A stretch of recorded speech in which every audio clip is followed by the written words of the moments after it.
Hi everybody and welcome to We Rebranded, the Instagram live show where I speak to business owners who've rebranded, refreshed or revived their business brand in order to inspire you to do the same. Now it's a little happy birthday to us today because this is the 10th episode. We've come such a long way in a short period of time and I'm very excited for our 10th edition to have a special friend, a past colleague and a client of mine, Natalie Hendricks, from Zen High Achiever.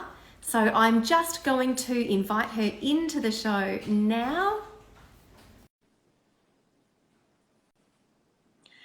And we have heard from so many business owners, 9 so far, about their process of rebranding.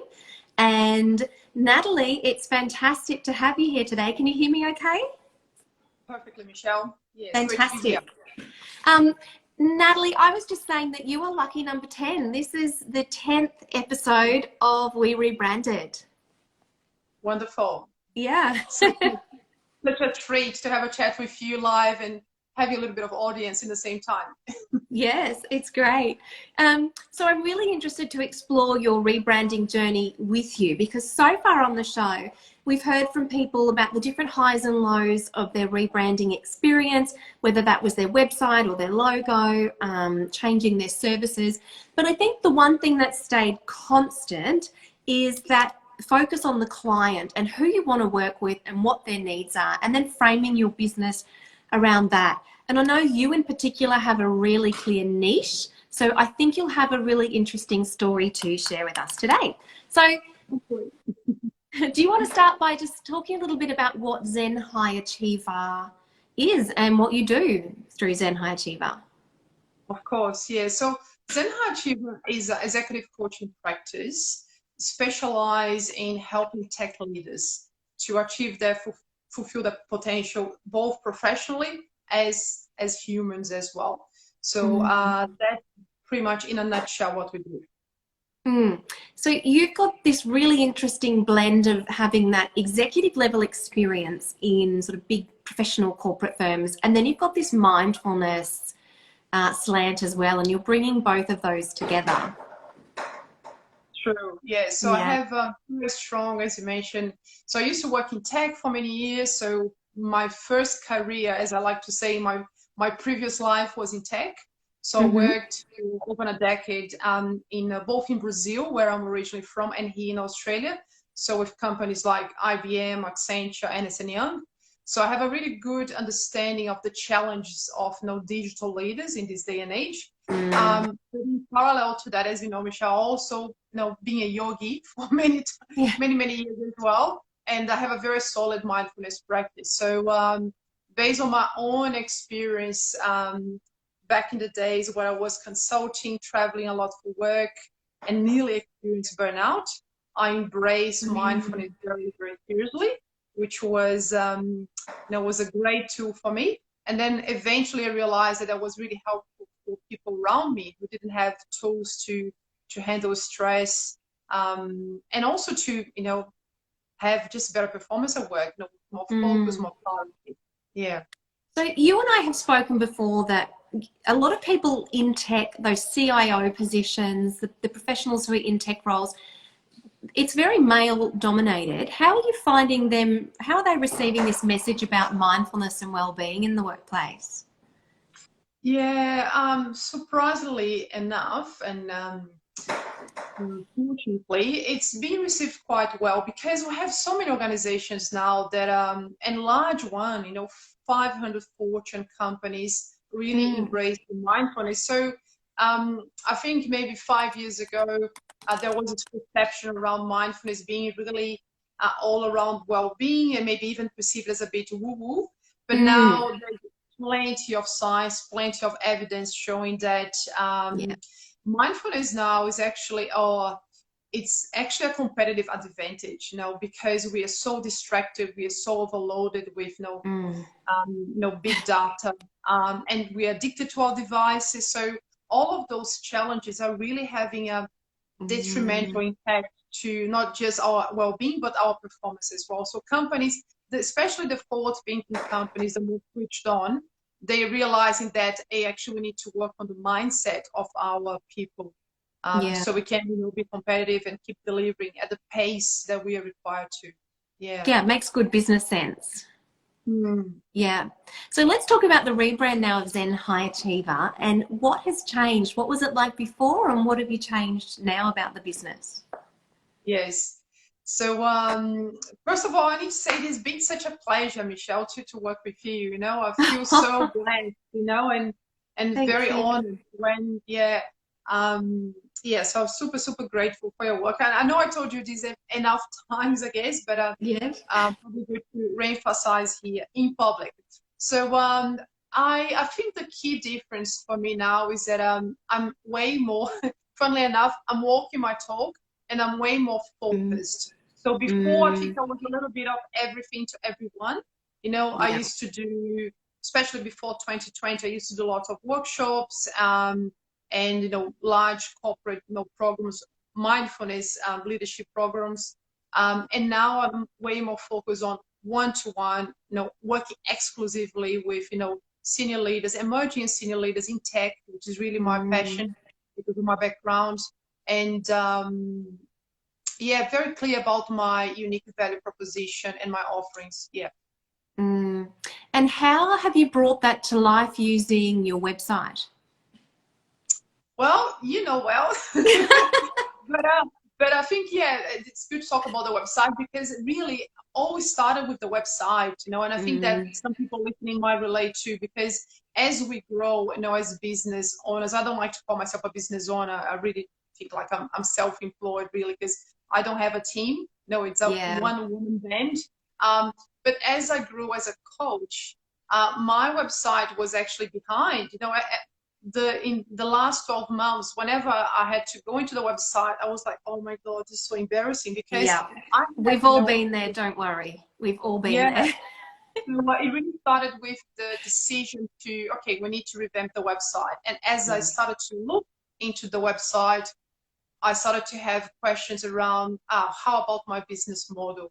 How about my offerings? How about the message? My bio is not really making justice, my experience, the value that I can bring, that I've been bringing to clients. So I realized, hey, I need some help to express and to articulate, that message. So there was the technical component, of course, the look and feel of the website, the structure, the image, all the fun, part of having a new website. But I think more importantly, and the value really came with the content and the copy that you helped me so much as well, and your strategic advice on how the positioning of the brand and all of that. It's interesting that you said the starting point was the website. Yeah, and that then sparked other ideas about the brand. So it doesn't always have to be a decision where you've sat down and said, hey, I need to rebrand or refresh my brand.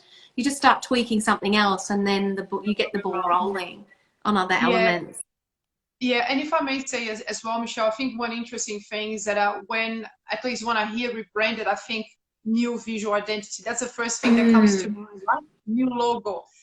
And that actually is something that I really want to do, but I didn't really prioritize that. And my logo, although I rebranded, but my logo is still the very same one from when I started in 2015, so 6 years ago. Wow. But I feel that it's the message, the positioning, the UVP is way more clear now in the overall online presence, not just in the website, but also on LinkedIn as well. Yeah, fantastic. And that's interesting for you because LinkedIn is one of your big platforms, isn't it, in order to attract the kind of professionals you work with? Yeah, it's really my only platform, really. I don't have the stamina to keep up with other platforms. I think I love to, but I've been really concentrating on LinkedIn and have been having a good response. Yeah. Yeah, no, I think that's actually a good piece of advice there in what you're saying. I think you don't want to spread yourself too thin across different platforms. You need to know where your audience is and you need to be showing up for them there where they are. Yeah, I think so. Do you feel like you're sort of finished for now, or are there other things that you want to tweak in your business brand? Oh yeah, absolutely. No, you'll be around. I'll keep you busy as much as I can, as much as I have capacity to keep helping me, Michelle. For sure. I think it's ever evolving, really. And Yeah. as I was invited recently to was very honored to be invited to talk and deliver webinar for CIO Net, which is a global network of CIOs originally from Belgium, but they are present, I don't know how many countries. And even with that, how to frame, the message, even managing events, and the how to articulate and get the message across on actually, your offering. So I think there is space for be constantly thinking and refining your brand. It's an ongoing journey. I think there is not a end to it. I'm going to throw a curveball at you because I didn't tell you I was going to ask you about this, but the manifesto that you wrote and that's being taken up, you've set up a separate brand and a separate almost business. So can you tell us a bit about that and why you didn't put it underneath Zen High Achiever, but why you've kept these two distinct businesses, even though it's kind of the same arena that you're working in terms of tech, mindfulness? Yeah, good question. No, I mean, I kind of suspected you would touch on that because it's an exciting bid, isn't it? I think it's an exciting initiative, and I'm very proud and very happy with finally, with the momentum that it's getting, because I wrote the manifesto for the listeners, the viewers. The manifesto, the Mindful CIO Manifesto, was basically an article that I wrote in 2016 or 17. So it's been a few years now. Actually published in 2018, and now I'm transforming that into a community. So the manifesto has 10 declarations about how mindful leaders in the digital age, how they behave and how they lead.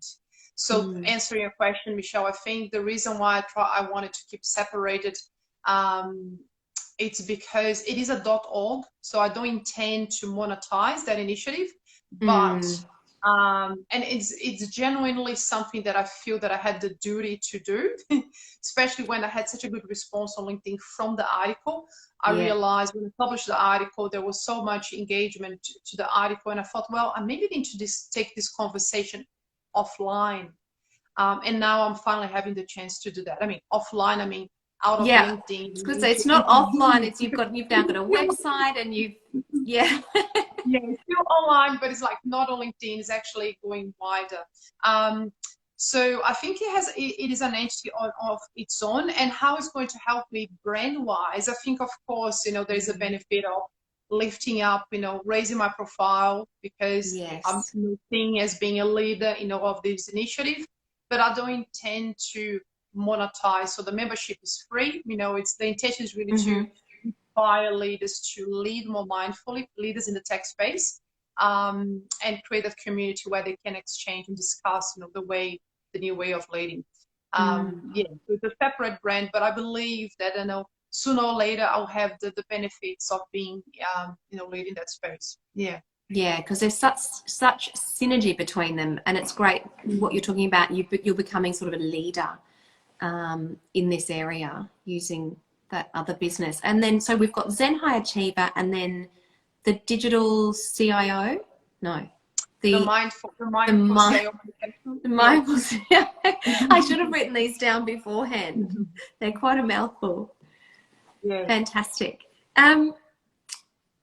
Two more questions, because I think, we've nearly reached our time. The first is about, do you think you did anything wrong, any mistakes along the way with Zen High Achiever?